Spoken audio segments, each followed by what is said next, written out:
Welcome to Black Struggles Untold, the channel where real stories meet raw truth.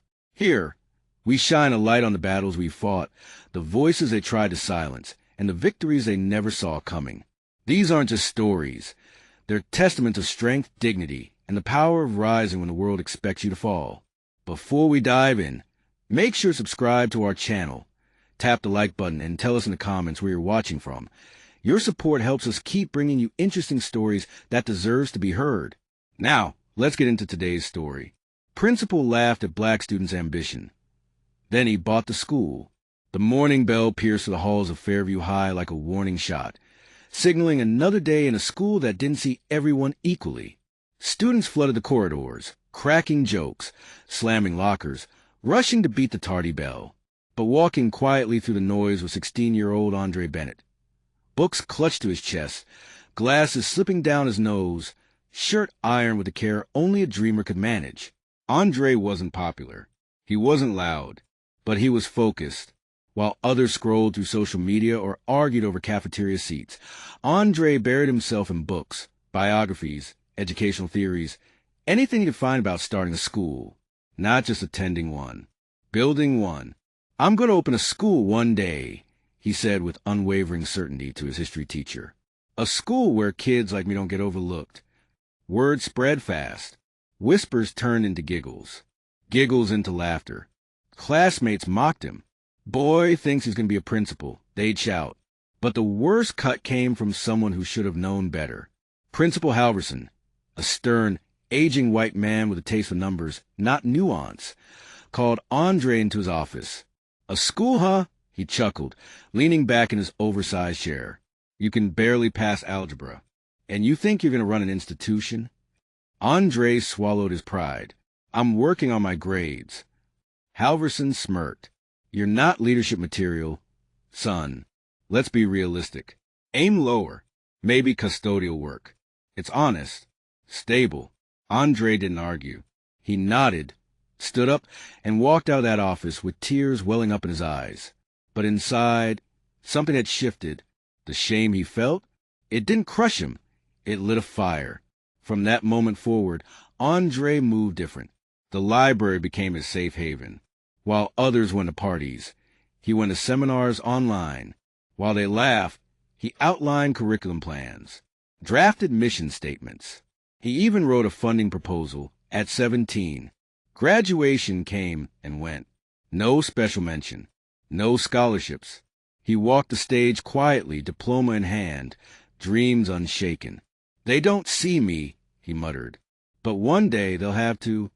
Andre didn't step into the Ivy Leagues. He couldn't afford that path. Instead, he enrolled in community college by day, stacked books in a local bookstore in the afternoons, and worked janitorial shifts in the evenings, sometimes in the very hallways of his old high school. While others saw exhaustion, Andre saw opportunity. He soaked up every class, studied education reform, took leadership training, and kept refining his school model. By 24, Andre had earned a master's in education policy.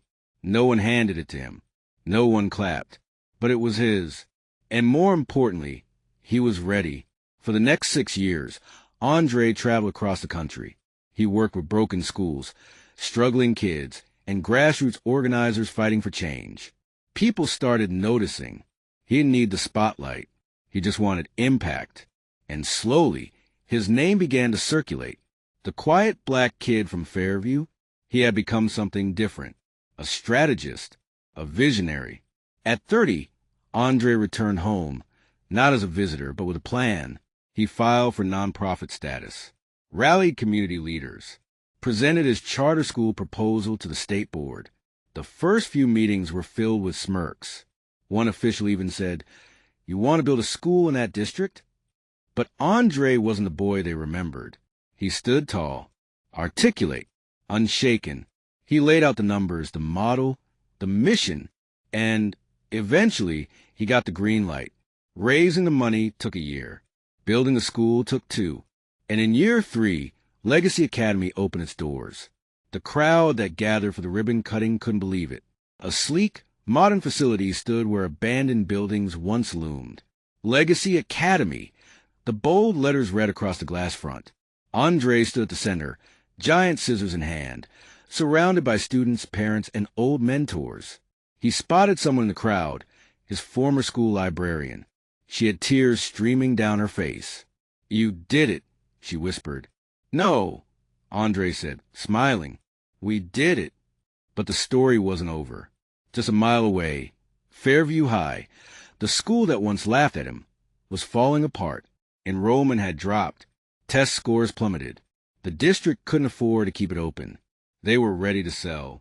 Andre read the notice once. Then again. Then he made the call. It wasn't easy. There were bids, legal roadblocks, endless meetings. But after months of persistence, the paperwork was finalized. Andre Bennett, once told he wasn't fit for leadership, was now the owner of the very school that tried to shrink him. The news exploded. Former student buys high school that mocked his ambition. The headlines read, former classmates sent apology messages. Teachers who once overlooked him asked for interviews. But Andre wasn't moved by attention. He was focused on purpose. When Fairview High reopened as a community learning center, they held a special ceremony. Press came. Students gathered. And yes, Principal Halverson showed up. Retired now. Older. Grayer. A little hunched from time, maybe from regret. He stood in the back, hoping not to be seen. But Andre saw him, and he didn't ignore it. On stage, in front of hundreds, Andre paused mid-speech. He looked straight at the man who once laughed in his face. "I want to share something personal," he began, voice steady. "When I was 16, someone told me I'd never lead, that I should aim lower, be realistic. That moment haunted me for years, until I realized I wasn't the one who needed to think smaller. He was." The crowd grew quiet. But I didn't come here for revenge. I came to build. And I came back to prove one thing. That belief is more powerful than ridicule. That dreams don't expire just because someone else can't see them. The room erupted. Students cheered. Parents clapped. Cameras flashed. And Halverson, he sat down, slowly, the weight of his own history too loud to ignore. In the years that followed, Andre turned both Legacy Academy and the reimagined Fairview campus into beacons of opportunity. Graduation rates soared. Kids walked out with scholarships, college acceptances, business plans of their own. And every Friday, Andre strolled the halls, not in a suit, but in jeans and sneakers. Always approachable. Always listening. In his office hung a framed photo of that old principal's desk. Underneath it, a quote etched in gold. "They called me boy, so I built the building." Because Andre understood something too many forget. The world may try to measure you by your past, but you get to define your legacy. Let them laugh. Let them doubt. Let them mislabel you. Just make sure that when your time comes, you're ready. Because justice isn't just found in the courtroom. Sometimes it's found in the halls that once tried to break you. Thank you for watching today's story. If this moved you, inspired you, or reminded you of your own worth, don't forget to like, share, and subscribe to our channel. And let us know in the comments where you're watching from. Your voice matters here. Until next time, stay strong, stay seen, and never stop building what they say you can't.